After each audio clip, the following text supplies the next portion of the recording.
There's a lot of growth and development happening in the city of North Charleston. Today, I talk one-on-one with Mayor Reggie Burgess for this edition of Quintin's Close-Ups. And if you haven't already, subscribe to my YouTube channel and like Quintin's Close-Ups on Facebook. North Charleston Mayor Reggie Burgess, welcome back to Quintin's Close-Ups. Hey, well, it's the first time I think I've been on your show ever since I became a mayor, right? Right, that's exactly right. So, yeah, thank you for having me again, Quentin. Thank you for all the work you've done over the many years and getting information out to the community real time. That's very important to people because they just simply want to hear. Yes, absolutely. And I'm bringing you back on Quintin's Close-Ups to talk about 3 issues while I have you for the next 15 minutes. But I want to talk to you, obviously, about the big elephant in the room, as everyone's talking about, and that is, obviously, the Charleston County half-cent sales tax. And this is coming from the Post-Emporia. Former North Charleston Mayor Keith Summey, in an op-ed to the Post-Emporia, says, quote, "As a longtime resident and former mayor of North Charleston, I have seen our region grow and evolve dramatically. And while some are quick to point out that the inevitable growing pains that have accompanied these changes, perhaps future growth doesn't have to be painful." Let me ask you this, Mayor. You are the mayor of the city of North Charleston now. Why didn't you particularly write this particular article? Oh, to be honest with you, I was never asked about the article. I'm asked about everything that you could imagine, but I wasn't asked about that. I guess the mayor may have been someplace and heard something. I have city council meetings at least twice a month. And I have committee of whole meetings once a month. Sure. So we work with the politicians, our city council members, and our department heads. And so that question was asked of me. I've actually been working with Charleston County. I met with them in January. Met with them I think a couple of times afterwards. What we call a wish list of some things that we are looking to do, and they actually take a look at it, and there's some things we need to work on with the list. But so I think former Mayor Summey was just speaking about his history, about his expectations and things that's dealing with that. So, Mayor Burgess, let me ask you this: if you were to write an op-ed in the Post-Emporia, what would that include, including that wish list that you just mentioned? Well, if I were to write something in regards to that half-cents initiative, I mean, it would probably be the same as you would right. I mean, if you were in my position, you would want to get as much done in your city that you live in or you are the mayor of. So that with me, we have a list of things, priorities. As a matter of fact, one of those things we wanted get the overpass, which is over the railroad trestle by Amtrak, because we want to try to get that. I think we have 40 million that's trying to be given to us. We would want to be able to complete that whole system there, because also if we don't complete it, it's going to really harm the rapid transit system, which we are 100% with.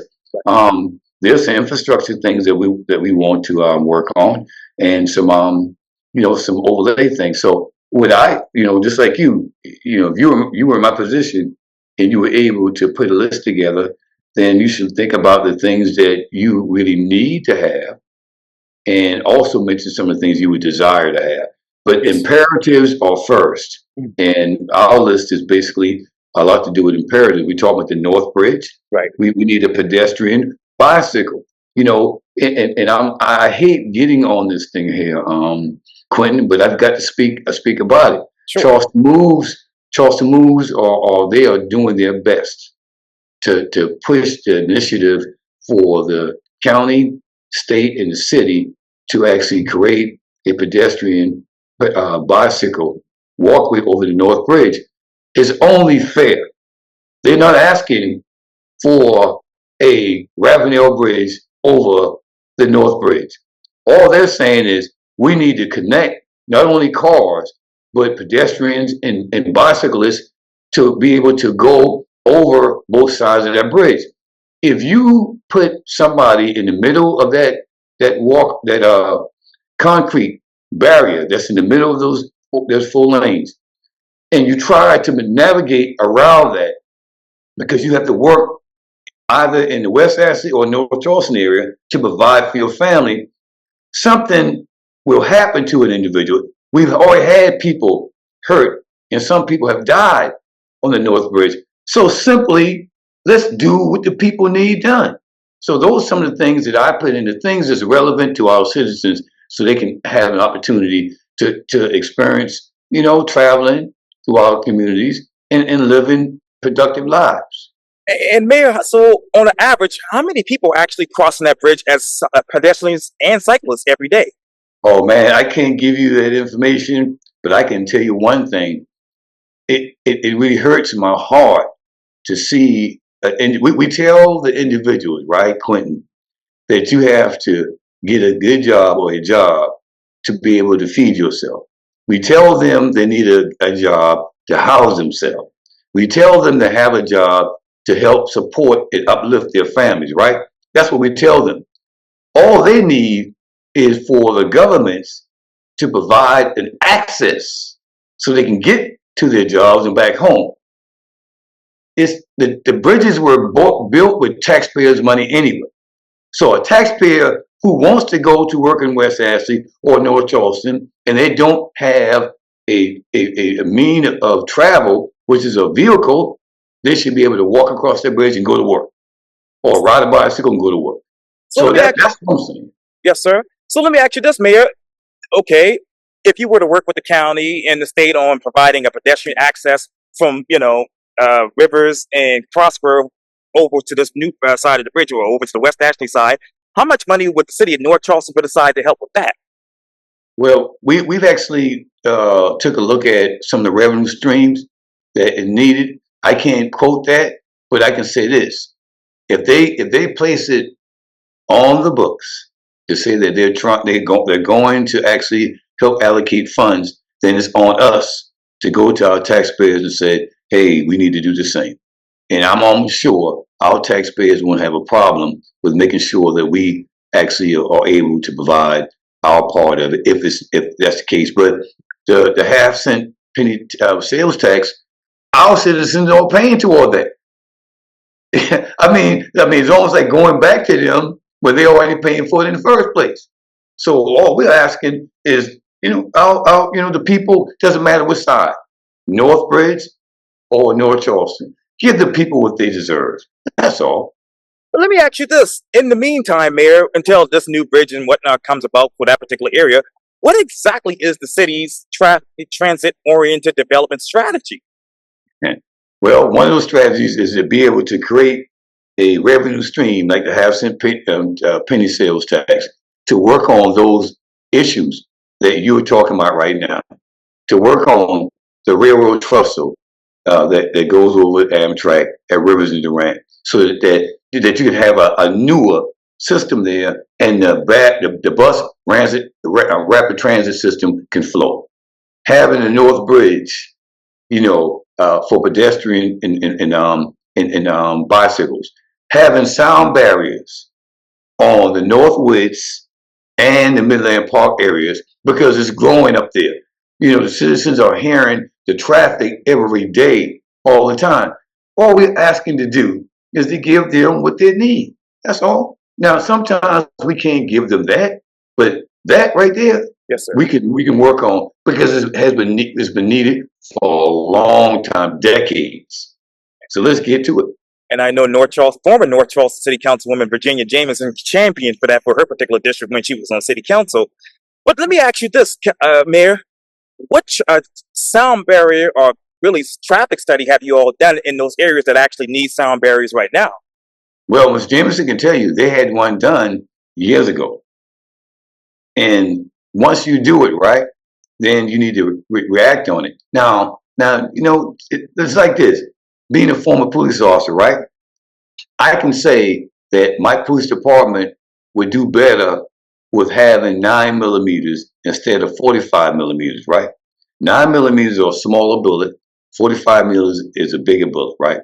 So they can protect the citizens and themselves in case somebody used deadly force against them. But that doesn't mean that every police officer is comfortable with one type of gun, So in other words, for me, it's like this.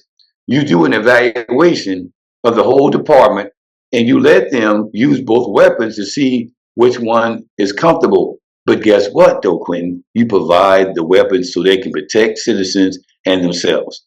So you can do a lot of studies. Studies are natural. That's a common thing. But once the study is done, when you're sitting in Ms. Miller's house, Ms. Miller, who lives right there on Northwest, you're sitting in her house. You sit inside her living room with the windows closed and the door closed. You can hear the traffic. You go outside and sit in the same chair that Ms. Miller sits in on her porch, her screen porch, and you can hear and feel it. You go outside in her yard and you can experience it like nobody else. All Ms. Miller's saying is she has no problem with growth. All she's saying is protect the people who provide the resources for the growth. That's all she's saying. I mean, when we build these facilities, they do it in the states in the north all the time. They do it. If you go, matter of fact, do this for me, Quentin, one day. Ride up Dorchester Road, Right. past Charlie into as you're going toward Bacon's Bridge. Sure. Look on Asboro and Asboro East. They've got sound barriers. Why can't our people have that? Why? So let me ask you this then, and I know I have to run. I got probably 5 minutes left with you. But But why the politics? hey, that's what I'm saying. When I'm in Ms. Miller's house, Yeah. I experience what she's experiencing. That's all I need to know. That's all I need. Her and her neighbors, and Ms. Miller's been there for almost 20, 30 years. And not to mention, the growth is great. The DOT had to move the tree line. Oh, Well, yeah. when that was moved, then that means the sound is really noisy now because there's nothing between her and the interstate. So why should a lady who's already retired, who's paid her debt, she's living out the rest of her life in the way, the manner that she needs to? Why does she or anybody in those areas, Midland Park, as well as the North Park, the Northwest area, why can't we, as governments between city and county and state, just go ahead and do right by them? And to me, that's an infrastructure issue that we can actually solve. All we have to do is put ourselves in Ms. Miller and other residents' seats, and we can understand what's going on. How many residents altogether are actually affected by this noise that's coming from I-26? Well, I think everybody, especially on that corridor, and then even the ones inside. Now, I know that some of the studies, when you get like, let's say you come into Greenridge Sure. and you pull in a Cooper's Point apartment, you may not hear the traffic sound that often. Okay, I understand it. But when the people who live closer to the interstate, because of the foliage that has been taken down, the noise level, the decibel level is a whole lot higher than it was when you had the trees up. We understand that this is a #1 economic, development area. North Charleston is it. We love businesses.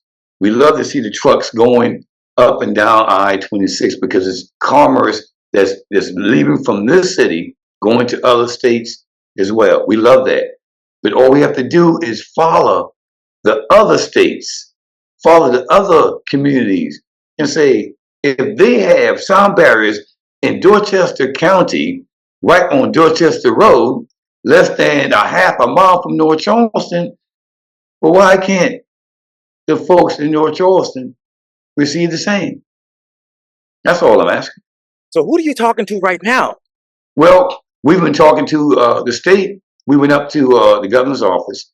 The governor called in the Department of Transportation director. Both of them came down, the acting and the one who just retired. Right. Both of them came down. They gave us some good, advice.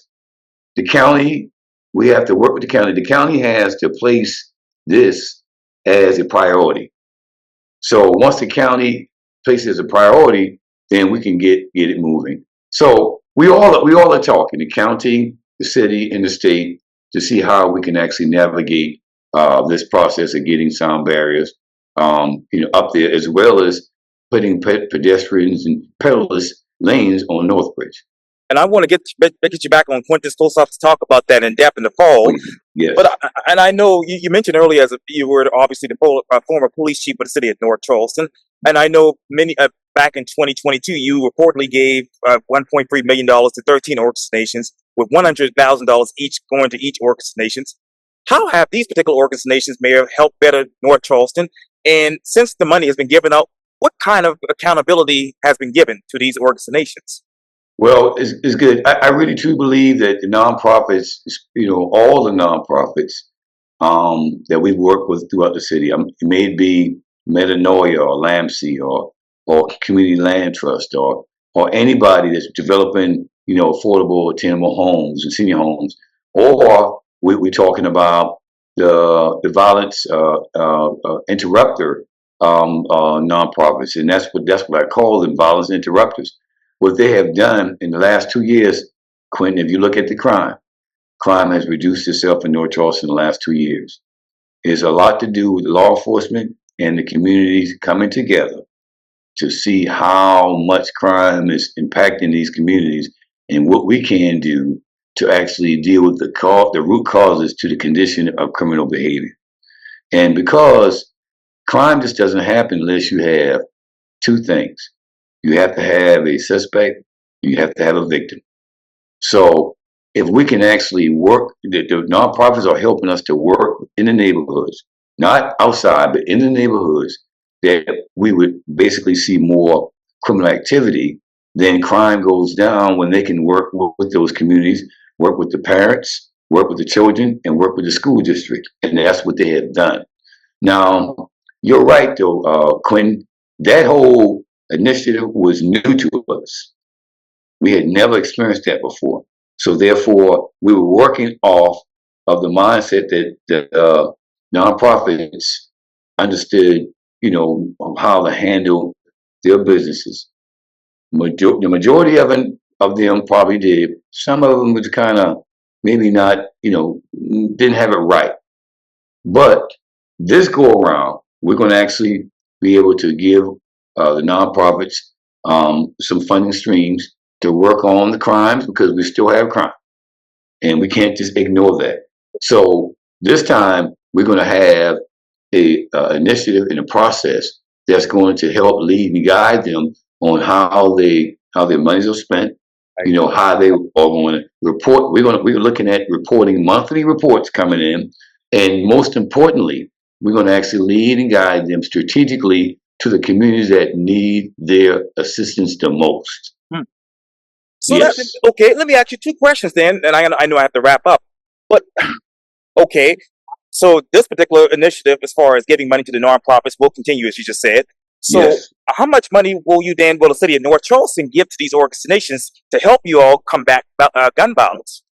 I don't know that right now, because today's our first day of the new budget. Oh, yeah. I'm sorry. July 1.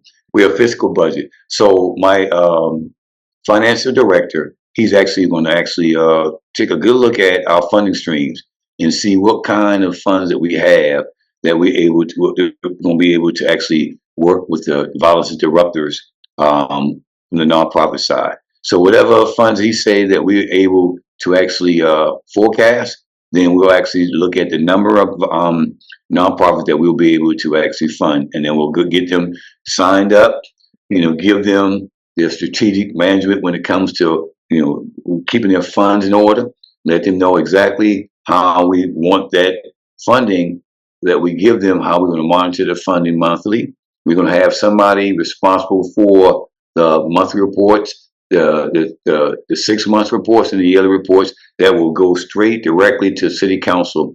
Dr. Charmaine Palmer, Sure. District 4, she is over the 5-panel City Council unit that's actually evaluating the nonprofits of last year.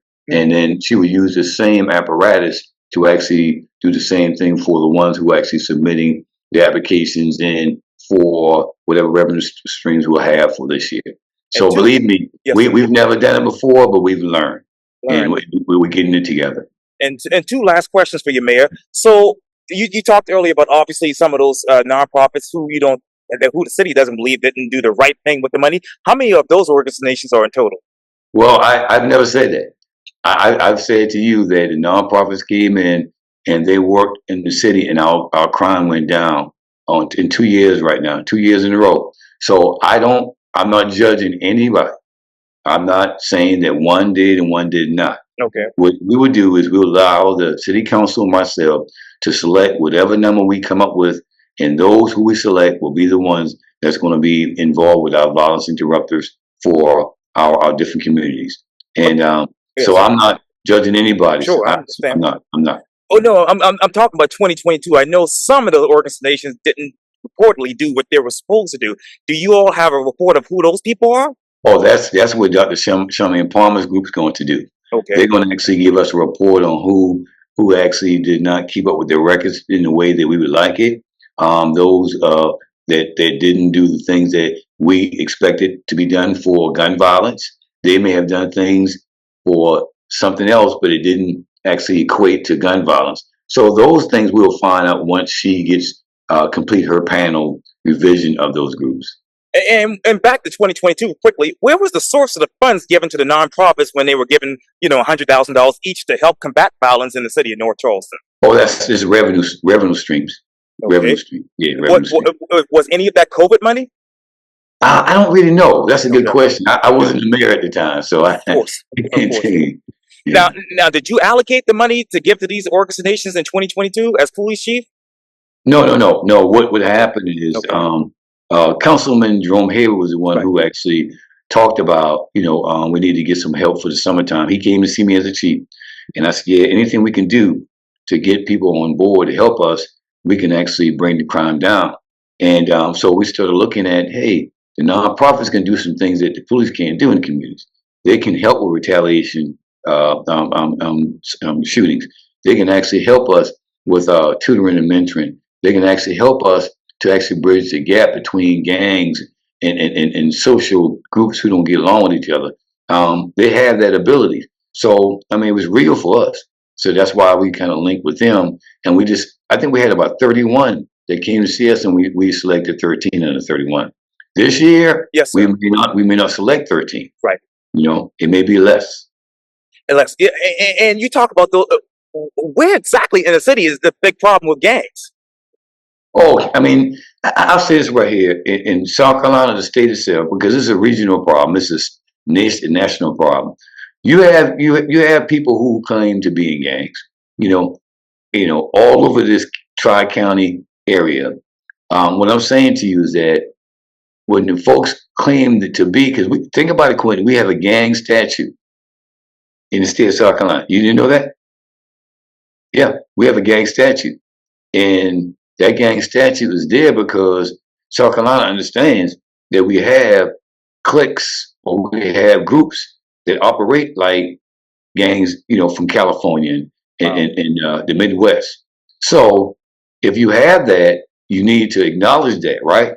And try to find a way to come to a consensus between the members that violence only perpetrates more violence.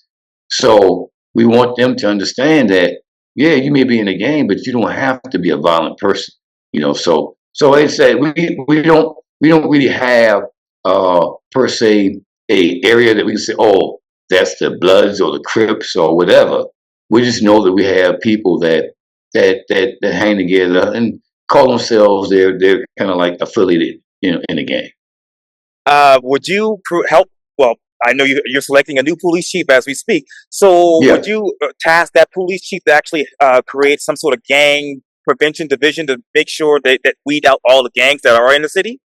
Well, hey, anything we can do that we can cause attention to something that we think is negative, we'll do it. I was the first police officer here, I believe, in the history of North Charleston. I hate saying history because it seems like I'm getting history with the first African American chief and mayor. But I went to the gang school that was in Tucson, Arizona in 1992, 93. I was the first great person the city of North Charleston ever had.